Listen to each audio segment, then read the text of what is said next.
Welcome to Cash Talk, the podcast where we delve into the depths of finance, business, and life itself. I'm your host, John Cachia, a multi-award-winning wealth advisor with a passion for empowering ambitious Australians to confidently achieve financial freedom. Hey everyone, before we get started, this is a quick reminder that everything in this podcast is of a general nature and nothing has been tailored to your personal circumstances. So please seek personal financial advice before acting on this information. And welcome back to Cash Talk. And today I'm joined by Mason. Mason, how are you, mate? Good, mate. Good, mate. Always good. End of the year, so everyone's really happy at this time of year. That's it. It's your birthday today, mate. How you feeling about it? Another year older. I'm getting on now. I can't ignore that I'm on the wrong side of 30 now. So I'm getting a bit weary. Yeah, it feels interesting. I think probably after around, I'm going to say late 20s, there's a moment, and I can't put it to it, where you kind of start saying to yourself, I wish I was a little bit younger. Maybe it's the further you get away from 21, Mason.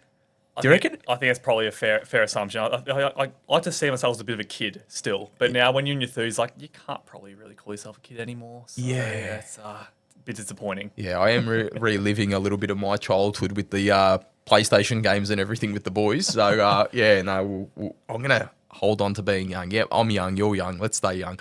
But today we're going to be talking about it's probably a good time of year to kind of bring this up around just reflecting. You know, we've had a really big year, you know, in Thriving Wealth, but also personally, it's been really amazing for me. And I want to talk about, you know, why kind of reflection is so important. Why trying to be present in the moment is so important. And then, you know, really what we can do in the next year.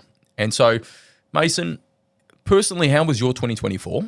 Yeah, and what are some of the things, when I ask you that question, what are the things that you go to when you think about 2024 for you? 24, it's a big year, 2024, I thought.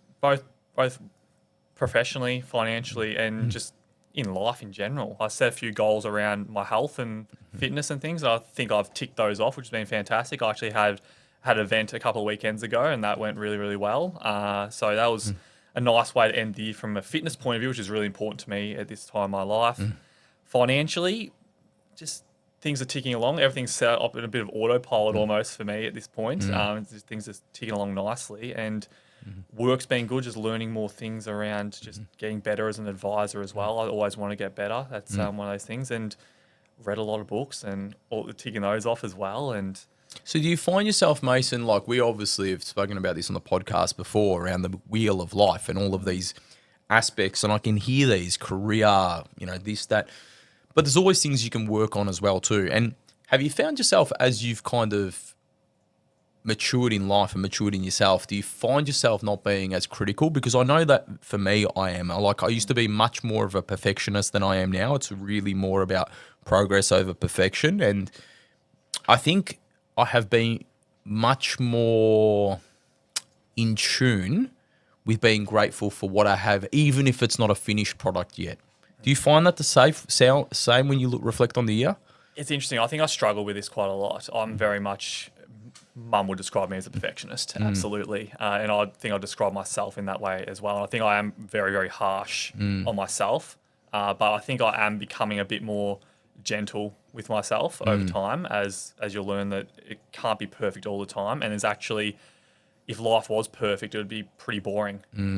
So it's important that we are gentle with ourselves sometimes and just say, hey, you did your best at this point in time and just go again and just keep trying. And so when you talk about like your finances, which a lot of people at the end of the year kind of, you know, look at the bank balances, look at their super, look at all of these things. And, you know, 2020, for generally speaking, from a market's perspective, has done really, really well. And, you know, people might be feeling optimistic about it. But, you know, even if they're not in the financial position they are right now, what are some of the things that you might encourage them to look at in reflection? I think it's good to reflect on just your spending overall. I think we've got some really good tools with Thriving Wealth where we can reflect on spending. It's like, okay, my budget was this. What did I actually spend? I think sometimes we can get caught in the motion of, I've got a budget set up and we just sort of go with the motions, but we actually might not be sticking with it. And can we afford to allocate more to investments in 2025? Is there room for improvement? Because I think there is always room for some form of improvement. And even another thing is like, can we allocate more money to fun? Something fun. Like, I know I'm very guilty of this. I feel guilty not putting extra money towards investments, but actually having money to put towards fun things like these fitness events I'm putting myself through at the moment. Like they are not the cheapest thing in the world, but I see that as an investment in myself. Yeah, and we were talking about this, I think, a lot. I can't remember when it was. It was this year, definitely, when I'm just like, mate, you've done really well. Go, like, what do you want? And you're like, oh, I don't know what I want. And like, just, go buy some new runners, because you run. And so, yeah, I think focusing on those things that you spoke about, but also as well it's probably a good time to reward if you have done well, reflect and reward, like effort and reward. But also, if you feel like you're not in the financial position you want to be, just being understanding of you being aware of that. So when you reflect and you might look at it and say, in your health, I don't look the way that I want to, or I might be overweight, or I might be, like, you've got an option. Can I, like, do something about it? Yeah. And so I think it's very important to not beat yourself up so much. You're right. Be a bit kinder on yourself, but also take action.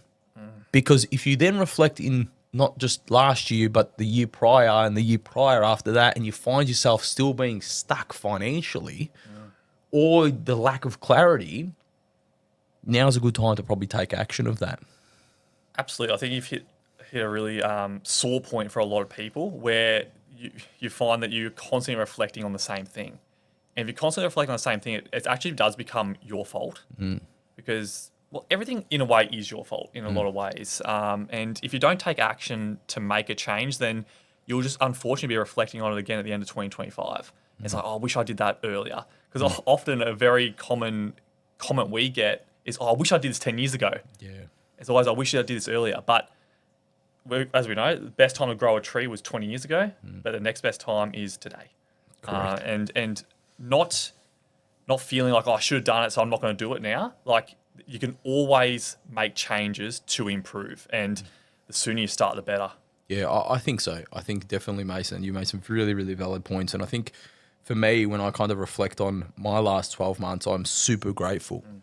Super grateful of the progress we've made as a family, the connections that I have with people, the understanding I have of myself, and, of my 2024 has been really going down, understanding me, not just from a mind perspective, but understanding myself from a spiritual perspective. So, for the last few years, it's been kind of getting my body right, getting my mental health right, but also now getting my spiritual or my soul, so mind, body, and soul. And it's just been really, really insightful to see how through scripture, which I am, everyone to their own, but I'm studying the Bible. And for me, it's around getting into scripture and just be so grateful for what I have. I think it's been really, really awakening for me in the last 12 months to just say, like, the smile on my son's face, how beautiful is that? How grateful I am that I have happy and healthy children. And, my mind doesn't now go to what things I have as in materialistic things. It comes into, I went for a walk this morning and I saw, just ducks on a river. And I was just like, looked at the way the sunlight was on the river and the way the ducks were. And I like kind of like slowed down my walk and I was just like looking at it, just like thankful for that I'm in a world of peace, not in war. And it's been very, very awakening for me because as you accumulate wealth and as you become more abundant in money, do I have the moments that I'm having at the moment? So it's been really, really, really good for me to reflect on the journey that I've done. And, I'm about 85% through the Bible. I'm still not finished, but to be 85% through the Bible, that's a lot of effort. I think I started in June, Mason, to put it in perspective. So like every day, every morning, we're talking about, this isn't just a book. Yeah? It's a library that I'm reading. Yeah. So like, there's a lot of effort there, but from even the way that you've heard me talk, that's, I would believe, a better version of John today than I was 3, 4, 5 years ago. So, I reflect on all the amazing things that I have, and you could probably hear a lot of gratefulness here. And I think that these are really good times for us to be grateful of the present, what we have, because sometimes we can chase amazing things and forget about the present, which is the greatest gift we actually have. Yeah. Now, Mason, when we're reflecting on all of this, and everyone's hopefully doing something similar themselves, and if you need to kind of pause the video or pause the podcast and take a moment to kind of think about 2024 or think about the past year that you've had,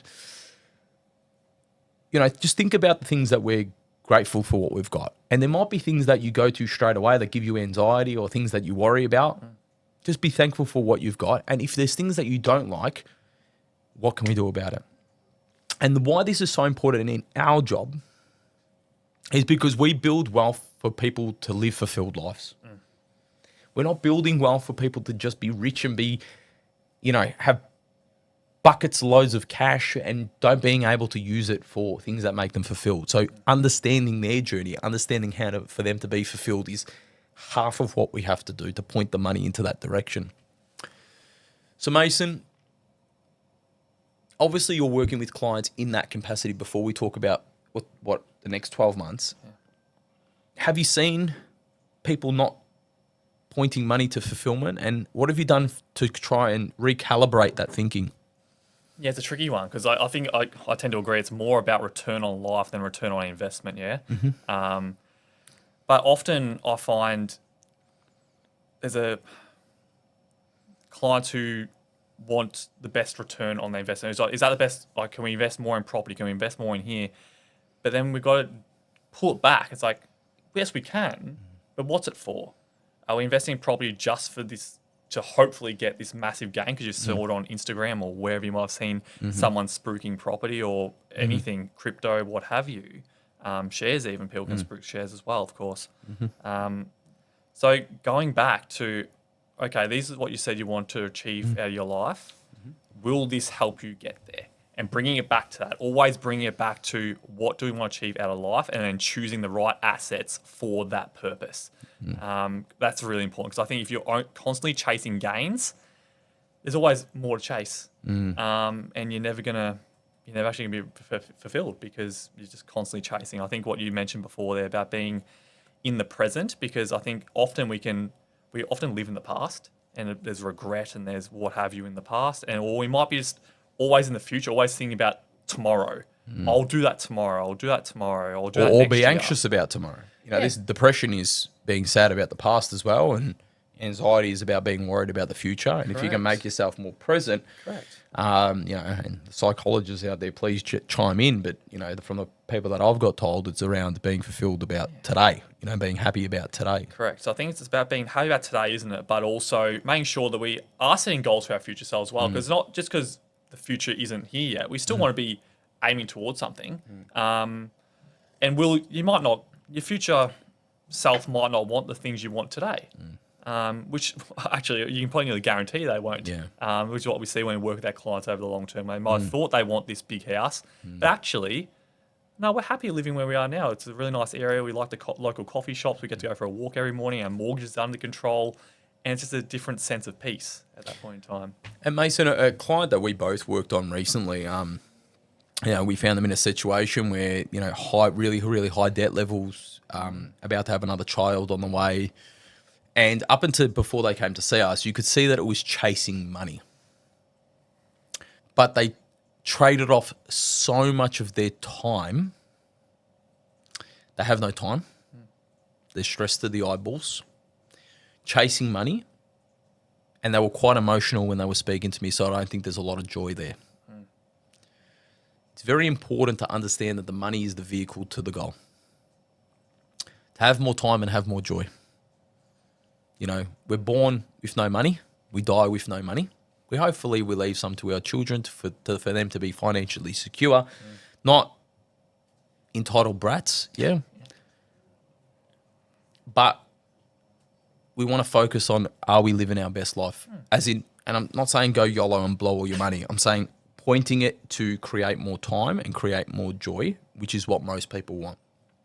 And that's why we say we want to help people to be financially free and live fulfilled lives.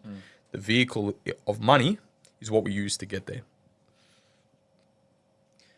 So when we talk about recalibration, it's recalibrating where their focus is. Yeah. Money, joy, so on. Someone might want heaps of time, but no money. That's also an issue in itself as well too. Yeah. So we need to be, and someone might want all of the joy, but then no time, and so on and so on. There's a combination between them all. And the other contributing factor is health as well too. Yeah. We want people to be, and you were spoken about your journey, my journey as well. You can see both health related. We want to be able to kind of also live a healthy life, because you can have all the money in the world, all the time in the world, and have no health. You're stuffed. Yeah. So Mason, everyone's reflected. They've done the exercise that I've just said. They've reflected. There's some good points. There's some bad points. Good points, we tell them, good on you. Clap yourself on the back. Give yourself a small reward. Reward yourself for the effort. And build on that momentum that you have. Second, you're looking at things that maybe aren't perfect. You could have done things better. What are we doing for the next 12 months? You smashed the nail on the head there. We are looking for those next 12 months, and those short-term goals are important. Yes, the long-term ones are important too, but what keeps us motivated year on year, month on month, day on day? So what type of questions would you say ask that person that wants to set themselves for the next 12 months? What are some of the questions that you would ask them that the viewers and listeners can maybe ask themselves?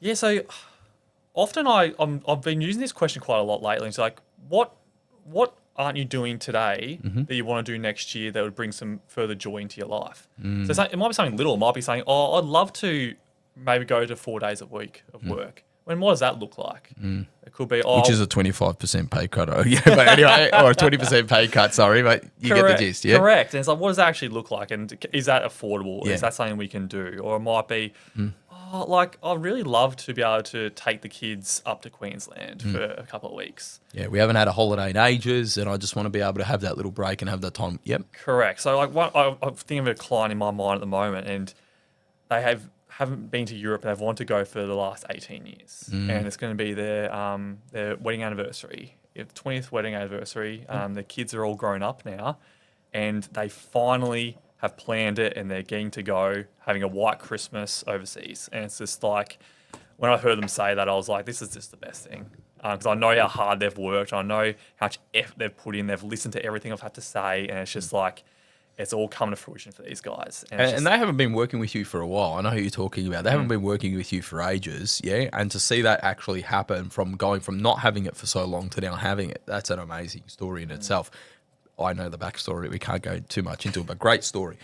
Mason, so that's really good. So what's holding you, what is kind of holding their fulfillment back that money can maybe deliver on, yeah? Now, what also I want a really good one is, your goal might be Everest, as I put it, yeah? Your goal might be, I want to pay off my debt on my house. Realistically, that might be 20 years away. So can you put in place a milestone rather than the goal by the end of the following year? I have a $500,000 debt, let's just call it. Realistically, based on all my other things, I would like it to be 480 and put that as a milestone. Yeah. And I think if you put a goal in the next 12 months, or a milestone as I like to put it, because goals I find they're like a bit bigger. Yeah. In all areas of your life, and then being able to reflect. So it might be like, okay, cool. What would you like if you had to reflect in 12 months from now, looking back at your time? What in your health would you like to be doing, or how would you like to feel in your health? I would like to go to yoga once a week. You need your finances to fund that yoga sessions once a week, but I want to start doing yoga once a week. Cool. Because then if you can do the goals, you can start to work out the plan to make that happen. I want to go on a holiday. So you can start to see that you're creating this kind of goal-orientated, fulfilling-orientated plan for you. Now, that's what we do with our clients all the time, but we start to see people become more fulfilled, and we start to see that people then if you look at it from a Wheel of Life perspective, and if you haven't seen it, just Google it, Wheel of Life. You'll see it everywhere. If you focus on all of the different areas in your life and then create 12-month milestones, and then be able to get into the routine of reflecting on those milestones, you're growing every year. You're becoming a better version of you. And ultimately, 30 years from now, you know, it's the whole kind of atomic habits thing about 1% better every day. You know? Imagine how much more fulfilled you're going to be in life. Yeah, and if you can kind of get into that routine, the next year's going to be even better than the last. Yeah. And it's going to get better than that. So I think if we can get into that reflection, plan, execute, reward, reflect, get into that routine, we start to grow financially, health, joy, all of those things. And as Mason talked about before, goals do change, but also life changes. There's a lot of things that might knock you down, and it's how you get back up, you know, how you can kind of maneuver around those as well. So, and financially speaking, you know, next year, like all years, there's going to be something that happens. Yeah, we don't know what it is, but there's going to be something that's going to try and derail you. And if you think it's not going to happen, I can assure you, since I've been in the finance game, every year, something happens. Always something. So, you know, you can't predict, but you can prepare. And so get into the routine of doing that. Now, to everyone, Merry Christmas. Have a Happy New Year. Happy birthday again, Mason. Thank you, Matt. And thanks for jumping on. No worries. Appreciate it. Cheers, guys. Have a good one. See ya.